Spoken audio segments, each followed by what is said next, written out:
अक्सर आप और मैं ये श्रवण करते हैं कि कर्मों से प्रारब्ध बनता है और उस प्रारब्ध को टाला नहीं जा सकता। जिसके भाग्य में जैसा लिखा है उसको उसी के अनुरूप फल भोगने ही होंगे। कष्ट मिले हैं तो उनसे बचा नहीं जा सकता। परम पूज्य श्री श्री आनंदमयी माँ से एक साधक ने प्रश्न किया कि माँ, प्रबल प्रारब्ध से निस्तार कैसे होगा? क्या इससे बचा जा सकता है? क्या भाग्य को बदला जा सकता है? कोई ऐसा उपाय जिसे करने से केवल जीव बच जाए?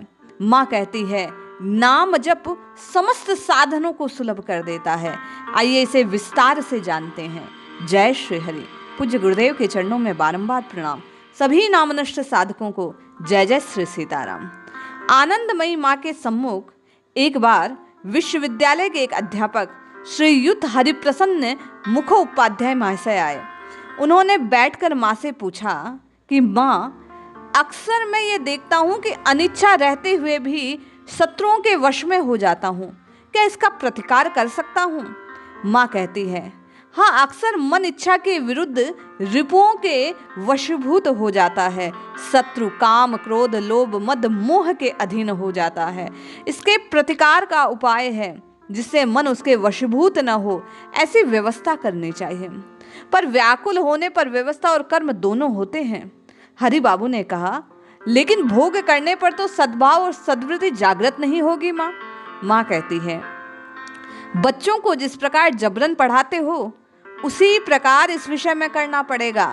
साधक को भी जैसे बच्चा पढ़ना लिखना नहीं चाहता, पढ़ाई की अपेक्षा खेल कूद अधिक पसंद करता है, लेकिन उनके बारे में तुम लोग कभी ये नहीं कहते कि खेलते खेलते इनको खेलने की प्रवृत्ति समाप्त हो जाए, बाद में पढ़ेंगे लिखेंगे।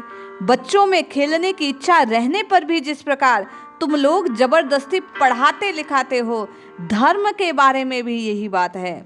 दुर्लभ मनुष्य योनि प्राप्त करने पर मेरे दिन ऐसे ही गुजर जाएंगे, मैं भगवान को प्राप्त न कर पाऊंगा। पुनः मुझे जन्म मृत्यु के भीतर नाना प्रकार के कष्ट भोगने पड़ेंगे। इस प्रकार की चिंता करते हुए नाम के प्रति रुचि लाना चाहिए। आनंद और शांति के विषय में सभी लक्ष्य हैं। कीट पतंग सभी आनंद और शांति चाहते हैं, लेकिन पूर्ण आनंद, पूर्ण शांति किसी भी जागतिक पदार्थ से प्राप्त नहीं हो सकती। माँ कहती है, मन शांति किसी भी जागतिक पदार्थ से प्राप्त नहीं होती। मन अशांत भाव से एक विषय से अन्य विषयों की ओर दौड़ रहा है, वहां भी उसे आनंद और शांति के लिए प्रयास करता है। आनंद और शांति पाने के लिए धन, मान, यश आदि जागतिक सामग्रियों के पीछे मन दौड़ता है, लेकिन यह सब खंड आनंद उसे सुखी नहीं कर पा रहा। वह चाहता तो पूर्ण आनंद है, मन वह नहीं पा रहा, इसीलिए तो चंचल है। माँ आनंद में ही कहती है, इसीलिए कहती हूँ कि मन को सुखाद्य दो। कीर्तन, ध्यान, नाम, जप आदि मन का भोजन है। ये सब मन को देने पर एक दिन मन शांत हो जाएगा। इसके अलावा कोई भी जागतिक सामग्री मन को शांति देने वाली नहीं है। जागतिक चीजों का स्वभाव ही अभाव को जगाए रखना है। देखा होगा अक्सर किसी के पास 4-5 मकान हो फिर भी उसका अभाव समाप्त नहीं होता। वह उस समय भी सोचता है, अगर एक और मिल जाता तो ठीक होता। दूसरी ओर कई हजार रुपया संचय करने वाले के मन में भी यही इच्छा होती है कि कुछ धन और मिल जाता। ये घटनाएं सभी एक प्रकार की है। केवल परम धन प्राप्त करने पर, ब्रह्म विद्या प्राप्त करने पर अभाव चला जाता है। माँ कहती है, ये धन व्यक्ति के स्वभाव को स्थित करता है। साधना करते समय निराश नहीं होना चाहिए। सर्वदा अपने को इसी प्रकार उत्साहित करना चाहिए कि मूर्ख बालक भी जैसे पढ़ लिख कर विद्वान हो सकता है, उसी प्रकार मैं भी निरंतर नाम जप कर, प्रयत्न कर ब्रह्म को जान सकता हूँ। हरि बाबू ने पुनः प्रश्न किया, माँ, प्रवृत्ति अगर प्रबल हो तो शिक्षा कैसे हो सकती है? आपने बताया कि पिता जबरदस्ती बालक को शिक्षा देगा, लेकिन अगर ऐसा हो कि लड़का जबरदस्ती करके पिता को खेल में खींच ले, तब उसे कौन शिक्षा दे सकता है? माँ ने कहा, तुमने ठीक पकड़ा। सभी लोग ऐसे पकड़ नहीं पाते, लेकिन यह जान लो कि लड़का अपने बूढ़े पिता को खेल में खींच नहीं ले जा सकता। हरि बाबू कहते हैं, प्रबल प्रारब्ध का दमन नहीं होता, इसका उपाय बताओ। माँ कहती है, ऐसे क्षेत्र में भोग और त्याग के बीच मैत्री करने को कहती हूँ। अर्थात भोग को जब बिल्कुल छोड़ नहीं सकते, तब भोग करते करते उसके बीच अभ्यास करना उचित है। जैसे सप्ताह में 6 दिन खूब ठाठ से भोजन किया, एक दिन केवल आलू भात खाकर रहा, इसी प्रकार करते करते क्रमशः भोग वासना में कमी हो जाती है। यह भी जान लो, जब मनुष्य योनि में जन्म लिया तब कुछ सुकृत है, अगर कुछ स्वीकृति नहीं होती तो योनि नहीं मिलती। मनुष्य जन्म होने पर समझना चाहिए कि जीव आत्मज्ञान की धारा में आ गया, तब इच्छा करने पर ऊपर उठ सकता है, दूसरी ओर नीच जन्म को ग्रहण कर सकता है।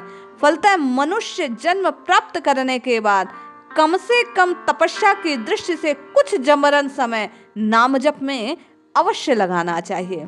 ये सच है कि प्रारब्ध प्रबल होने पर स्वभाव नहीं बन पाता, लेकिन बीच बीच में त्रुटि वियुक्ति होने पर प्रबल प्रारब्ध के विरुद्ध भी कुछ कुछ जबरन हठ पूर्वक नाम अवश्य जपा जा सकता है। इसी बात को थाम कर नाम जप में मन को लगाने का प्रयास करना चाहिए।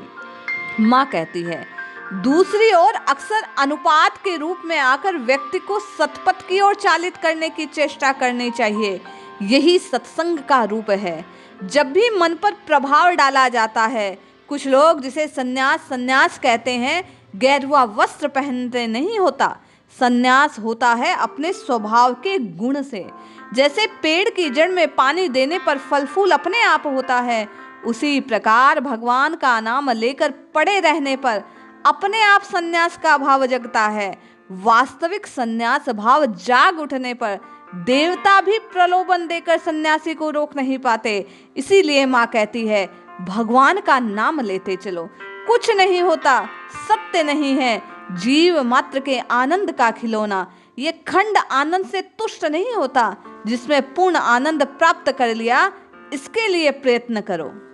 इसलिए हम आप भी माँ की वाणी को श्रवण कर हठ पूर्वक इस मन को बारंबार नाम रटने की ओर ले जाएं। निश्चय ही रटते रटते नाम के प्रताप से ये मन अवश्य वश में हो जाएगा और नित्य निरंतर केवल और केवल भगवान के नाम में खोया रहेगा, जिससे आपका और मेरा कल्याण अवश्य होगा। जय श्री हरि।